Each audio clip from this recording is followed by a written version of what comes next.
Most people think being broke is about income. It isn't. Some people earn very little and slowly build wealth. Others earn a lot and stay financially stuck for years. The difference isn't intelligence. It isn't discipline. It isn't even opportunity. It's an emotional cycle that repeats so quietly most people never realize they're inside it. And once you're caught in this cycle, every decision you make feels reasonable in the moment, while quietly pushing you further away from financial stability. Let's start at the beginning. The cycle always begins with pressure. Pressure to survive, pressure to keep up, pressure to feel secure, pressure to feel like you're moving forward. This pressure doesn't have to come from poverty.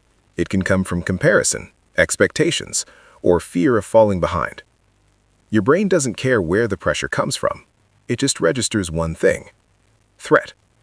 When your brain senses threat, it shifts into short-term mode. Long-term thinking shuts down. Patience feels dangerous. Delay feels irresponsible. The brain wants relief, and relief becomes the goal. This is the first stage of the cycle: emotional tension. You feel behind.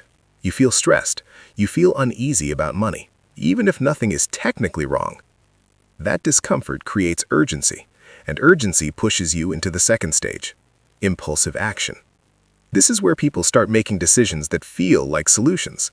Spending to feel better. Buying something to feel progress. Taking risks to speed things up. Avoiding numbers to escape stress. None of this feels reckless. It feels necessary, because the action reduces emotional discomfort. For a moment. That's the key. The action works emotionally, not financially. Buying something gives relief. Taking a risky bet creates hope. Ignoring the problem reduces anxiety. Your brain learns a dangerous lesson. Whenever I feel bad about money, this helps. And once the brain learns that pattern, it repeats it automatically. This leads to the third stage: short-term relief.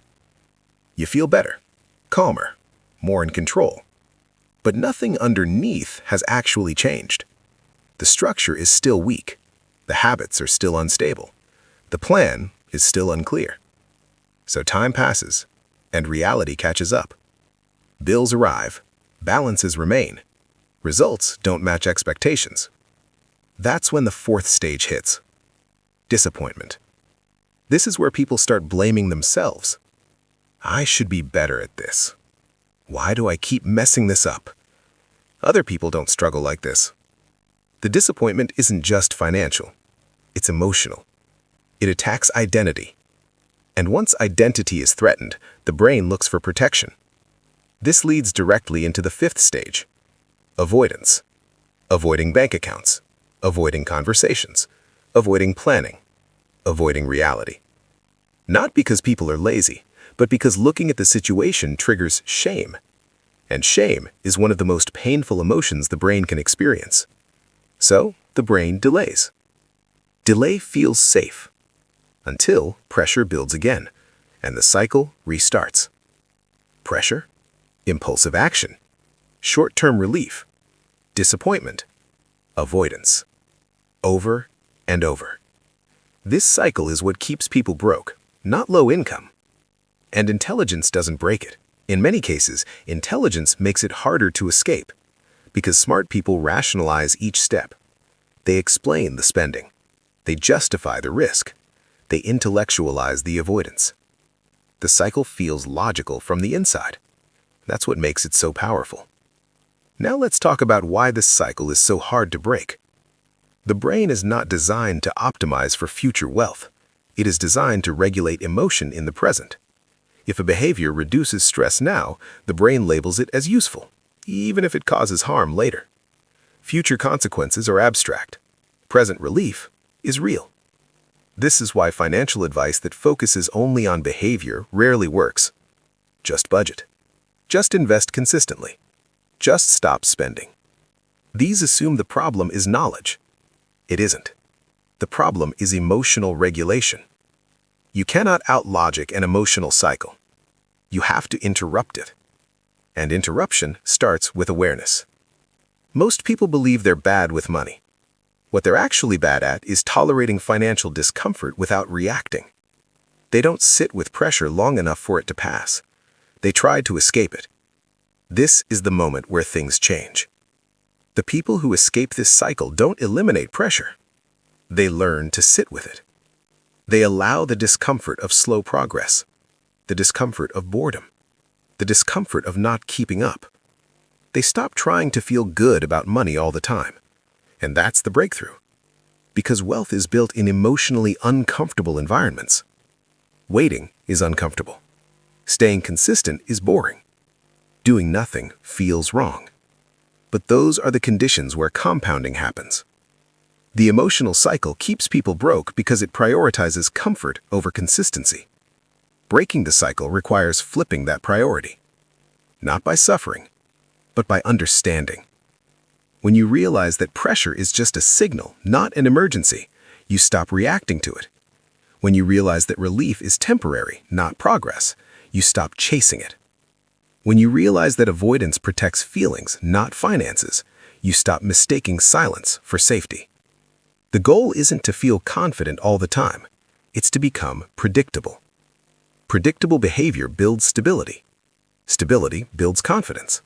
Confidence reduces pressure, and the cycle weakens. This is why people who build wealth often look calm, not excited. They don't need money to regulate their emotions. They've learned to regulate themselves. That's the real upgrade. Not more income, not better investments, but emotional neutrality towards money. Once money stops controlling how you feel, it stops controlling how you behave. And once behavior stabilizes, progress finally has room to grow. In the next video, I'll explain how one specific emotional trigger turns pressure into panic, and why it causes people to destroy progress right before it starts working. It's subtle. It's common. And once you see it, you'll recognize it everywhere. And that awareness alone can save you years of repeating the same financial cycle without knowing why. There's another layer to this cycle that most people never examine, and it's one of the most damaging parts. The cycle doesn't just repeat financially. It rewires how you see yourself. Every time the cycle completes, it leaves behind a quiet belief, I'm just bad with money.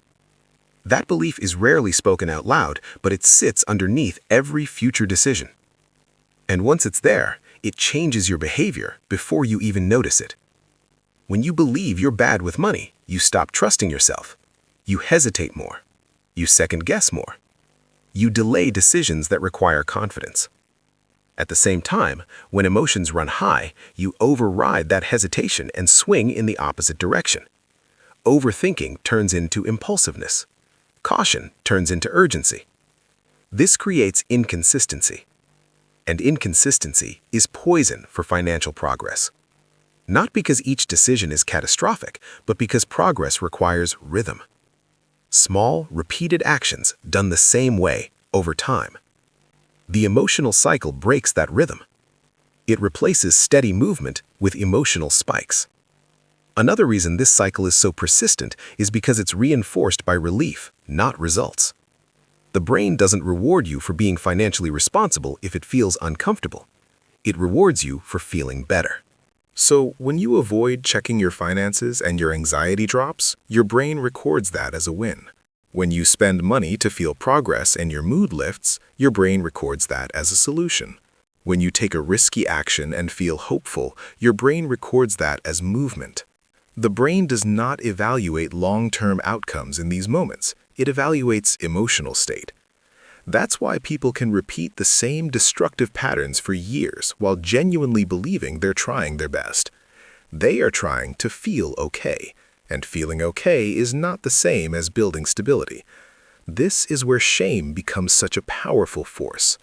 Shame doesn't motivate improvement, it motivates concealment.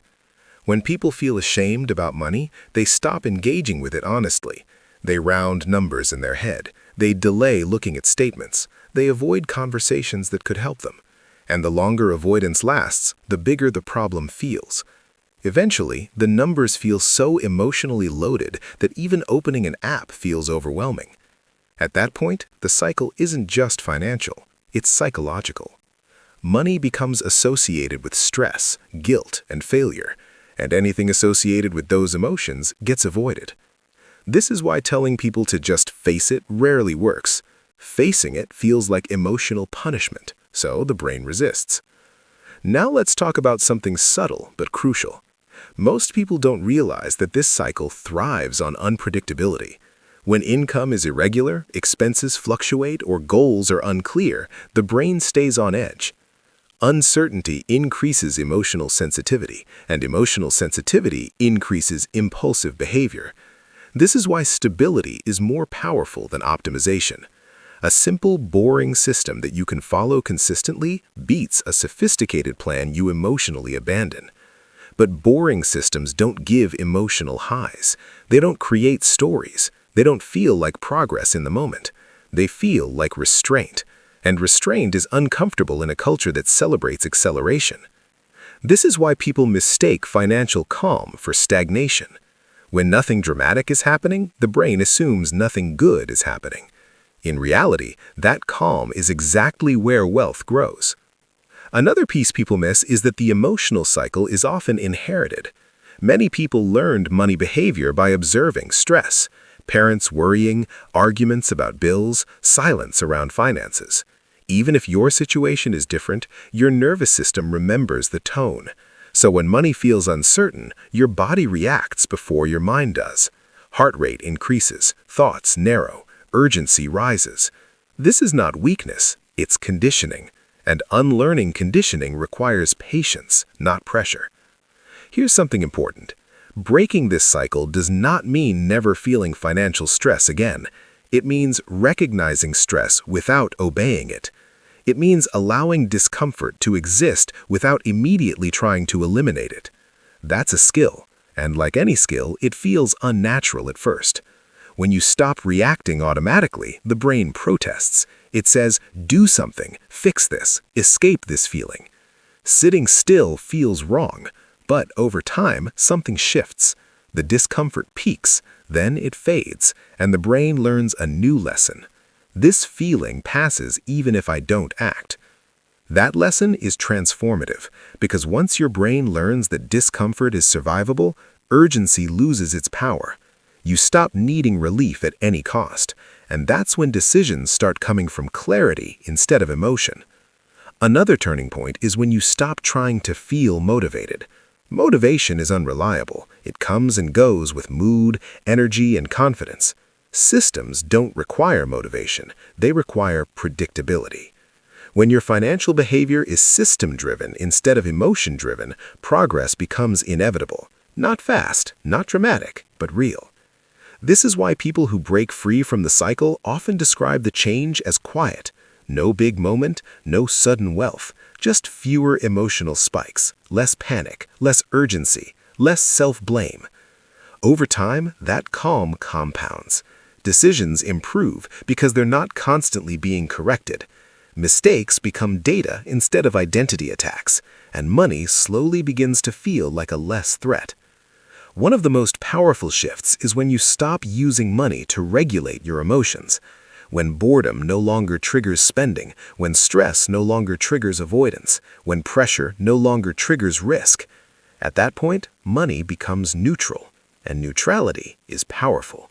Because neutrality gives you choice. You can act or not act without emotional distortion. You can stick to plans because they make sense, not because they feel good. You can tolerate slow progress because you trust direction. That trust is what breaks the cycle permanently. Not discipline, not willpower. Trust in your ability to stay consistent even when it feels uncomfortable. This is why people who escape the cycle often say they feel lighter, not because they have more money, but because money no longer controls their emotional state. They no longer wake up thinking about what they should fix today. They think about what they'll continue doing, and continuation is where progress lives. If you recognize yourself in this cycle, that's not a failure, it's awareness. And awareness is the first interruption. You can't change a pattern you can't see, but once you see it, you stop being trapped by it. You stop asking, what's the smartest move right now? And start asking, what reaction is this feeling trying to push me towards? That question creates space. and space creates choice. Choice breaks cycles.